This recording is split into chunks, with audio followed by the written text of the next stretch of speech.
ایک لمحے کے لیے میں نے سوچا کہ مسجد میں زمانہ قدیم کا کوئی کنواں یا پانی پینے کا کوئی نہ کوئی سادھن تو ضرور ہوگا، لیکن ابھی میں سوچ ہی رہا تھا کہ مجھے اچانک قدموں کی آواز سنائی دی اور ایک آدمی مجھے آتا ہوا دکھائی دیا جس نے اپنا سر ایک موٹی چادر سے ڈھکا ہوا تھا۔ اس کے ہاتھ میں ایک بالٹی اور ایک لوٹا تھا۔ اس شخص نے میرے سامنے بالٹی لوٹا رکھا اور کہنے لگا، منہ ہاتھ دھو لیں آپ، میں آپ کے لیے ناشتہ لے کر آتا ہوں۔ پھر اس کے بعد وہ واپس پلٹ گیا، لیکن میرے بدن کے رونگٹے کھڑے ہو گئے، کیونکہ اس طرح اس ٹوٹی پرانی مسجد میں کسی آدمی کا ہونا ایک عجیب بات تھی۔ اسے ایسے لگ رہا تھا اس کی باتوں سے کہ شاید اسے میرے آنے کا علم پہلے ہی ہو چکا تھا۔ جب تھوڑی دیر بعد وہ شخص واپس آیا تو اس کے ہاتھ میں ایک ٹرے تھی۔ چائے کی سوندھی سوندھی خوشبو میری ناک تک آ چکی تھی۔ چائے کی پیالی چائے دانی میں رکھی ہوئی تھی اور اس میں اعلیٰ قسم کی خوشبودار روٹیاں بھی سجی ہوئی تھی، اور اس کے علاوہ مکھن یا غالباً کسی قسم کا ساگ بھی اس چائے دانی میں ایک کٹوری میں رکھا ہوا تھا۔ اس نے میرے سامنے وہ رکھتے ہوئے کہا، بے خطر اور بے خوف ہو کر اسے استعمال کیجیے، یہ سب کچھ حلال ہے، آپ بے فکر ہو کے کھائیے، اور ایک مسلمان کی طرف سے ہے۔ میں سمجھ گیا پوری بات۔ میں نے کہا، کیا میں تم سے کوئی بات پوچھ سکتا ہوں؟ وہ کہنے لگا، مجھے اجازت نہیں ہے، بس اتنا سمجھ لیجئے کہ آپ کسی کے مہمان ہیں اور آپ کو کوئی ذمہ داریاں دی گئی ہیں، وہ ذمہ داریاں آپ کو نبھانی ہیں اور وہ ذمہ داریاں آپ کو پوری کرنا ہوگی۔ مناسب وقت پر آپ سے پھر سے ملاقات ہوگی، اور میں سوچ رہا تھا اس مناسب وقت میں بھی کہیں دیر نہ ہو جائے۔ میں یہی سوچ رہا تھا اس حیرت کدے میں نہ جانے مجھے کتنا وقت گزارنا پڑے گا۔ رات ہوئی، رات کو پھر وہی شخص میرے لیے کھانا لے کر بھی آ گیا۔ میں رات کے کھانے سے فارغ ہوا اور باہر دیکھا تو پھیلے ہوئے ویرانے کے باوجود مجھے وہاں پر دو شخص نظر آئے۔ ان میں سے ایک کے ہاتھ میں ایک لالٹین تھی اور وہ لوگ بڑی دور سے آ رہے تھے۔ میں نے اندازہ لگایا کہ ہو نہ ہو یہ لوگ مسجد کی جانب ہی آ رہے ہیں، مسجد کی طرف ہی۔ کچھ لمحے بعد وہ دونوں لوگ میرے قریب پہنچ گئے۔ پھر ان میں سے ایک نے، جس کے ہاتھ میں لالٹین تھی، اس نے لالٹین اونچا کر کے میرے چہرے کو دیکھنے کی کوشش کی، لیکن لالٹین اونچی کرنے سے میرا چہرہ تو انہیں دکھا ہی ہوگا، لیکن ان دونوں کے چہرے بھی میرے سامنے نمایاں ہو گئے، مجھے دکھنے لگے، اور میں شدید جھٹکے سے دوچار ہو گیا۔ انسان نہ جانے کیسے کیسے رشتوں میں بندھ جاتا ہے، اور یہ جو دو افراد میں نے اب دیکھے تھے، یہ وہی دو افراد تھے جن سے میرا کچھ انوکھا ہی رشتہ تھا۔ ان رشتوں کو میں کبھی سمجھ نہیں پایا، کیونکہ ان دونوں شخص میں سے ایک تو امیر الدین شاہ صاحب تھے اور ایک کمال الدین علی صاحب۔ تبھی امیر شاہ صاحب کی آواز آئی، کیسے ہو شاذل میاں؟ اتنا سننا تھا کہ میں ان کے قدموں سے لپٹ گیا۔ تبھی وہ بولے، ارے نہیں، یہ اچھی بات نہیں ہے شاذل میاں، تمہارے لیے تو یہی ہے کہ تم سلام کرو، سینے سے لگو، پیروں سے لپٹنا تمہارے لیے صحیح نہیں ہے، چلو ہم کسی مناسب جگہ پر بیٹھتے ہیں۔ اور پھر وہ کمال الدین صاحب سے بولے، کمال علی، ذرا شاذل میاں کو تم ہی سمجھاؤ۔ کمال علی صاحب نے میرا کندھا پکڑ کر مجھے اٹھایا، پھر وہ دونوں کے دونوں مجھے اپنے سینوں سے لگانے لگے، اور اس کے بعد امیر شاہ صاحب میرا ہاتھ پکڑ کے مجھے مسجد کے گوشے میں لے کر چلے گئے۔ اب مجھے پتا چل چکا تھا کہ میرے کھانے پینے کا انتظام کس نے کیا ہے اور کیسے کیا ہے۔ وہ بیٹھ گئے اور پھر میں بھی ان سے کچھ فاصلے پر بیٹھ گیا۔ اس کے بعد وہ کہنے لگے کہ خدا تمہیں خوش رکھے شاذل، تم ایک اچھے والدین کا خون ہو۔ ہم تمہاری آزمائش میں یہ اچھے سے اندازہ کر رہے ہیں کہ ماں باپ کی شرافت جو ہوتی ہے وہ اولاد میں یقیناً ہو ہی جاتی ہے۔ تم ہمارے لیے ایک تجربہ بن رہے ہو۔ مسئلہ دراصل یہ ہے کہ بہت سی ایسی چیزیں ہیں شاذل میاں جو کہ بہت زیادہ پوشیدہ ہیں، جو وہ کرتے ہیں انہیں کرنے دو، اور جو ہمیں کرنا ہے وہ ہماری ذمہ داری ہے شاذل۔ اب بتاؤ تم کیا سمجھے ہماری اس بات سے؟ جو باتیں تمہیں بتانے کی رہے گی شاذل، وہ ہم کسی نہ کسی کے ذریعے تمہیں بتا ہی دیں گے، لیکن جب ہم خاموش رہیں تو ہمیں مجبور سمجھ لینا کہ ہم تمہیں اس وقت اس بارے میں نہیں بتا سکتے۔ جس سے تمہارا تعلق ہوگا وہ تمہیں ضرور بتایا جائے گا۔ انشاءاللہ تم ہمیشہ سلامت ہی رہو گے، بس احتیاط ہمیشہ رکھنا شاذل اپنا تم۔ میں نے کہا، میری غلطیاں جو ہوئی ہیں ابھی تک مجھ سے وہ مجھے بتائی جائیں۔ تو وہ کہنے لگے، ایسا بھی تبھی ہوگا جب مناسب وقت آ جائے گا۔ میں نے کہا، کبھی کبھی بعض لوگوں کے کندھوں پر ایسی ذمہ داریاں فائز کر دی جاتی ہیں جن کے وہ قابل نہیں ہوتے اور جو ان سے پوری بھی نہیں ہو سکتی ہیں، لیکن بات وہی ہے کہ اگر کچھ کر لیا جائے تو آسمانوں تک لے جانے کے اثاثے بھی بن جاتے ہیں۔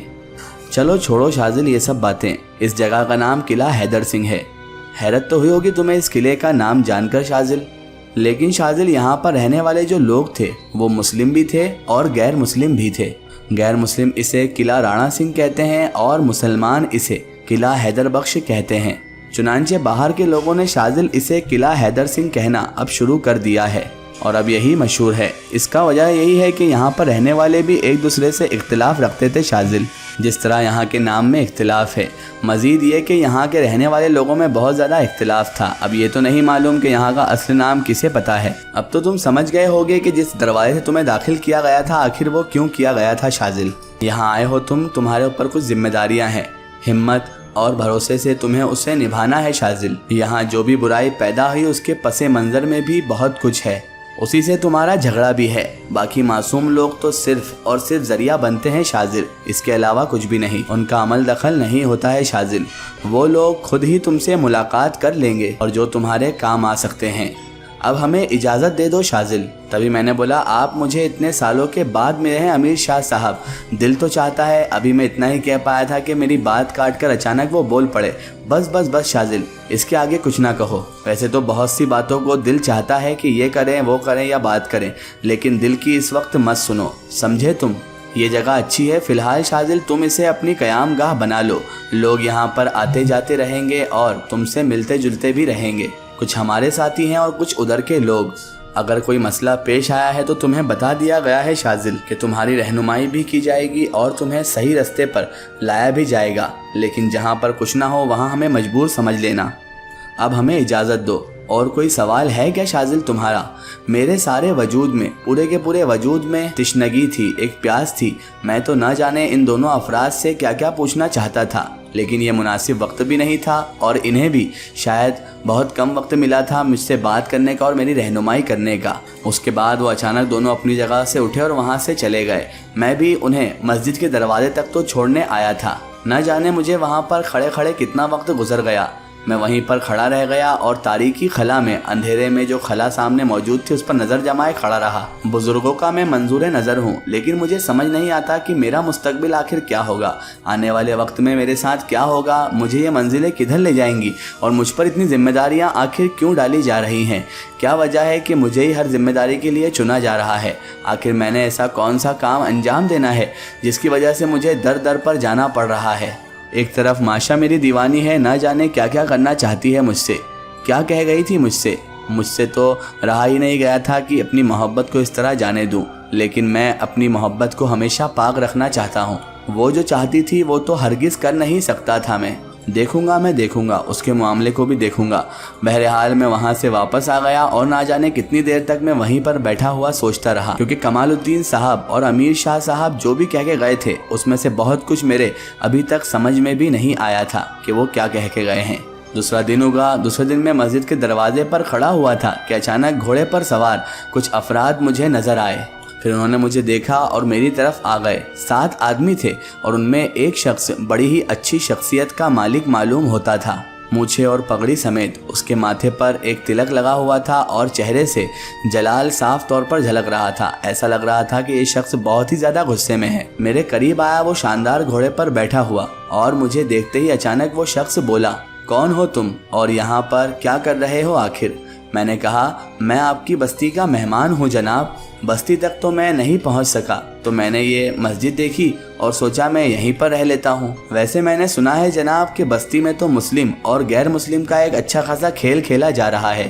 تمہارے ماتھے کا تلک بتاتا ہے کہ تم غیر مسلم ہو، اور میرے بارے میں تمہیں اندازہ ہو ہی گیا ہوگا کہ اگر میں مسجد میں رہ رہا ہوں اور تم سے ایسی باتیں کر رہا ہوں تو میں ایک مسلمان ہی ہوں۔ تبھی وہ گھڑ سوار بولا، چلے جاؤ یہاں سے، اگر تم اس بستی کے ہوتے ہوئے اس مسجد میں نظر آتے تو ٹھاکر وجے سنگھ ہرگز تمہیں زندہ تک نہیں چھوڑتا، اس لیے بہتر یہی ہے تم یہاں سے چلے جاؤ۔ اس کے بعد وہ کہنے لگا، ویسے قلعہ حیدر بخش کے بارے میں تم کیا جانتے ہو؟ میں نے کہا، جو لوگ گھوڑوں کی پشت پر بیٹھ کر مہمان کا اس طرح سے استقبال کرتے ہیں ان سے کبھی بھی میری دوستی ہرگز نہیں ہو سکتی ہے، اور سوالوں کے جواب صرف دوستوں کو ہی دیے جاتے ہیں۔ ہاں، اگر تم زبردستی پوچھنا چاہتے ہو کوئی سوال و جواب تو تم کر سکتے ہو۔